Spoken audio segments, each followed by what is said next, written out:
Philippe Reines was a longtime advisor to Hillary Clinton, was Deputy Assistant Secretary of State under Obama, and he joins us tonight. Philippe, thanks for coming on. No, thank you. So I just got to ask you what you I mean, to the extent you know about the story that just broke, but the bottom line is our intelligence community paid $100,000 to apparently a Russian agent for salacious information of a sexual nature, unverified, likely false, about President Trump.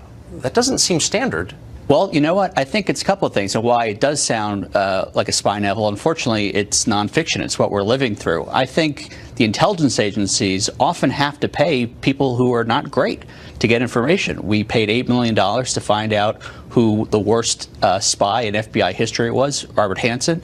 I think we paid $25 million to locate Khalid Sheikh Mohammed, just by the nature of it. For sure, and I'm glad that we did. That's all. I'm glad too. But that was an exchange. But I think this is an example of it working, because I don't know when this is from, but you know what? You haven't heard about it, and that's because it was debunked, exactly as Ed was saying. Well, I don't know. I mean, I guess it just, look, there's a lot that we don't know, and so I don't want to presume anything ever.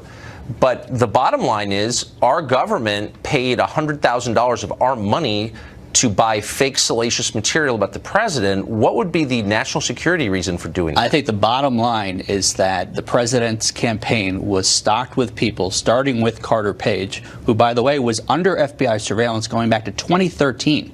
Nothing to do with the president's campaign. His contacts warranted multiple surveillance warrants, starting in October of 2016, 4 more times. And mind you, do the math, 4 more times takes you into the Trump administration. I'm aware of that. And you, like a lot of people who've abandoned concerns about civil liberties, are assuming that because someone is under surveillance, he's done something wrong. Whereas I would argue that the onus is on the government to explain why you're spying on Americans. I think most people agree with you. I certainly agree with you. And the FISA court has a very high bar. But no, it actually doesn't. And we know that because almost no applications for FISA warrants are ever turned down. But there are very few ever made.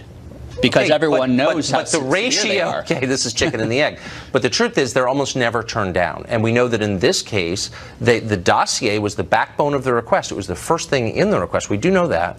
And we know that the dossier, by the FBI's own description, was a flaky document whose contents they could not verify. So look, here's the bottom line. Does it bother you if I said during the Obama administration that the Bush administration, during the campaign, had spied on a bunch of members of Obama's campaign team?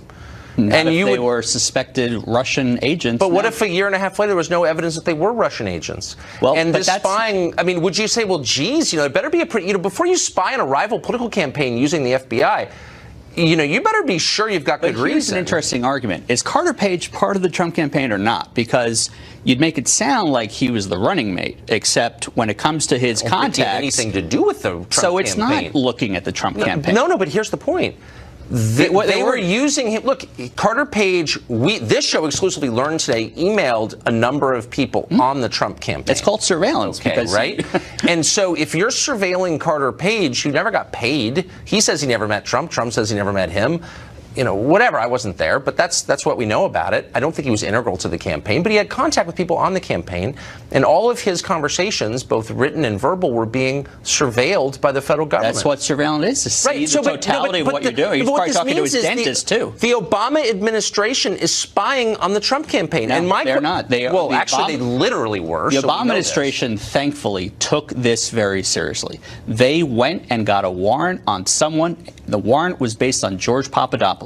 The dossier was part of the warrant, but the warrant was primarily put. That's not true. That's not true. But look, the point is, I'm just saying, let's be totally honest here. The Obama administration spying on the Trump campaign, maybe there's an awesome reason for it. No one has explained that yet. But you assume that it's totally fine. You would not assume it was totally fine if it was flipped around, would you? I would assume. I happen to trust our government. I know that these days that's not a very savvy thing to say, but I trust our government. I trust it whether it's President Bush or President Obama. And FISA started in earnest after 9/11, and I think we all learned that it was important. And if American citizens are in some way acting as a foreign agent, then they're fair game. I'm sorry, they're fair game. But you have to prove that they are, and they didn't. And by the way, there's no reason, based on everything we've learned in the past couple of weeks, to have childlike faith in our intelligence agencies, and I don't think it's a good idea. But bear in mind with Carter Page that it was renewed every 90 days 3 times, but it was renewed based on what happened in those 90-day periods. Let's see the applications, and I think. Well, I'm happy for that. Unfortunately, I don't control it. I don't either. Philippe, thank you. No, thank you, Tucker.